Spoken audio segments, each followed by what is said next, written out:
Hi everyone, Deanna King here, and today I would like to dig a little bit deeper into the seriousness of narcissistic abuse and also how it impacts the victims. So please don't forget to like and subscribe and even share if you feel compelled to do so, because we want to get the word out on these characters. So on that note, let us get started. When we talk about narcissistic abuse, somehow those words, they seem to have a softer tone to them as opposed to using merely the word abuse. We can say I'm in a narcissistically abusive relationship, or I'm in an abusive relationship, and the second one has more impact. It seems to carry more weight. But the bottom line is that you are being abused. Let that sink in. You're not just putting up with someone's bullshit here, sorry about the language, but you are being abused.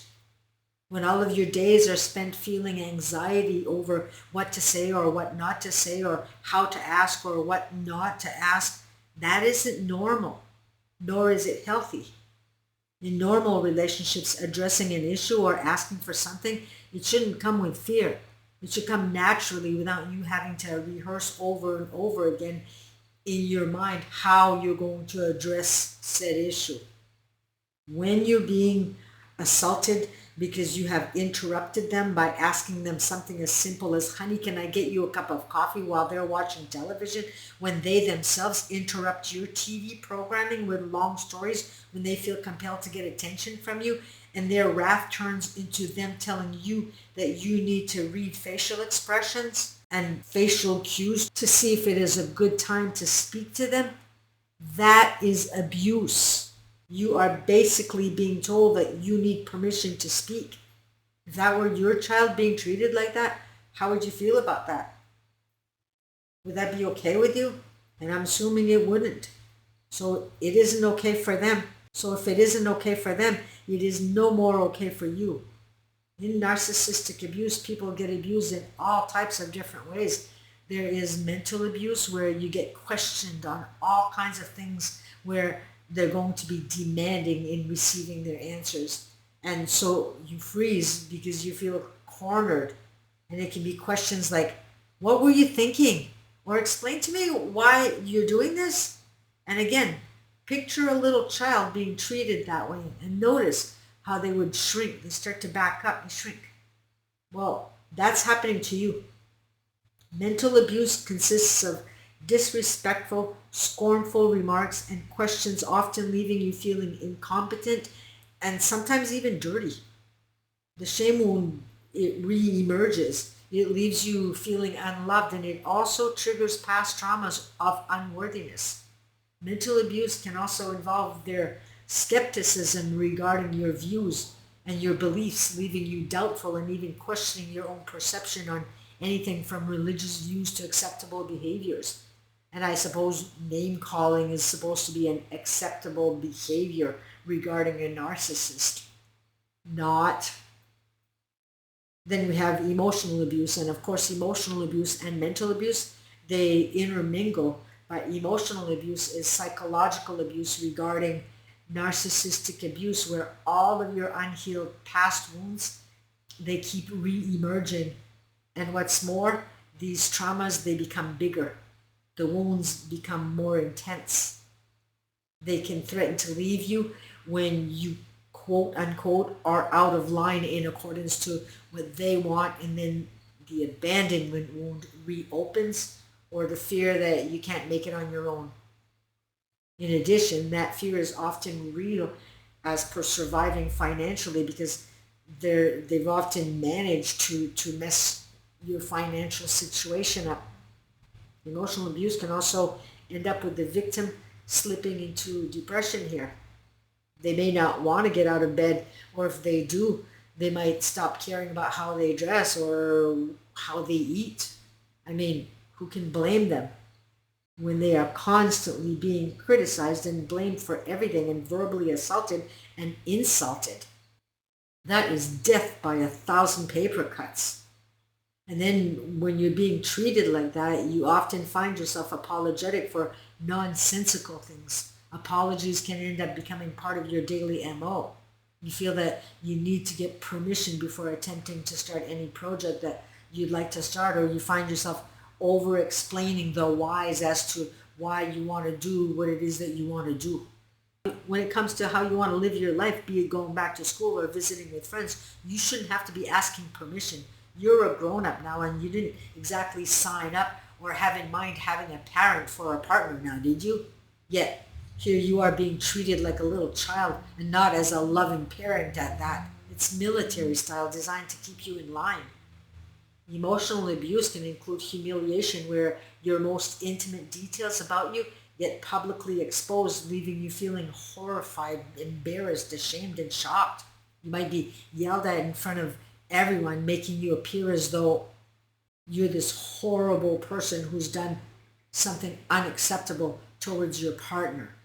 And now everyone is judging you, where all along this was a setup to gather flying monkeys. These abusers, they have no regard whatsoever as to how you're feeling, no regard to what you deem important, and no regard for anything that you own, because in their view, what's yours is theirs, and what's theirs is theirs. And how dare you touch anything that they own? They will exploit you time and time again, and one way is through financial abuse. And they can go about it through very subtle, seemingly innocent ways here. Manipulative ways, such as manipulating you into believing that it's a good idea that you stay home with the children rather than go out to work, and how you need not worry, as they're going to take care of everything. They'll take care of everything, all right, their way. And once you've agreed to all of that, they're going to suggest that it just makes more sense to have a one family vehicle, when of course they are the ones that are going to be using the vehicle to get to work, leaving you stranded in your own house. And what's worse is the vehicle belongs to you. And that's what abusers do. They seek out people who have things like vehicles, homes, and businesses with full intention of owning what you have. They are extremely exploitative. Another form of abuse that they can use is sexual abuse, and that can look like coercing you into a threesome if you're not comfortable with that. And it can look like spanking, choking, or having you dress certain ways, again, if you're not comfortable with that, and you do it anyway. And then sexual abuse can also look like put-downs regarding your performance. They may make you feel as though that you don't know how to satisfy them, and so they'll cheat. It can also look like ignoring any of your preferences when it comes to sex. They may refuse to touch you or kiss you, and it's always you doing the pleasuring without ever getting anything in return. And usually those are the culverts that behave this way, because a lot of people, many people in these relationships, they report a total satisfaction with their partners. And although that's great, is not performed out of love. They may also be enjoying their time, but there's a deeper purpose than merely the enjoyment of the act. A, they benefit by getting narcissistic supply as you go on telling them that it's the best sex that you've ever had. And furthermore, you might even tell your friends, so bonus for them. And then B, it's a tactic used so that you won't leave. Emotional abuse also involves behaviors or jealousy, which is really another way to control you so that they get to live their daily life experiences exactly how they want it to be. Everything has to be their way to the detail. You're going to be accused of flirting when you were merely talking and having a good time with somebody, even if it's your cousin. They control the whole narrative to your existence, where you feel that you just can't talk to anybody or even smile at a stranger walking down the street if that's your nature. So you can't be yourself. You can't be yourself at all. It's pretty sad. They are master manipulators that make you feel that you just can never do anything right and you will never amount to anything. And plus, of course, no one is ever going to want you, right? They control everything that you do and everywhere you go and everyone that you see. They will imply that anything you like or believe is idiotic and brazen, and they're going to call you brainless. That's abusive. It's not just a little bit abusive. It's major abusive. And you know that physical abuse does not necessarily have to be actual touching. The threat alone can constitute as physical abuse, breaking your things, leaving you, feeling afraid, punching walls, throwing things close to your body, not letting you sleep, not letting you leave, and yelling at you when their face is 1 inch from yours is all part of physical abuse because you fear for your safety physically. Abuse is no laughing matter. Living hypervigilant like that, always looking over your shoulder for possible threats, never knowing if it's Jekyll or Hyde that's going to be walking through the door, feeling nervous around company because you never know what they're going to say or do, or feeling that you're always doing extra for them if they've done a menial task for you when you're always going overboard for them, is just not a way that anybody should live. It is not okay. None of this is okay.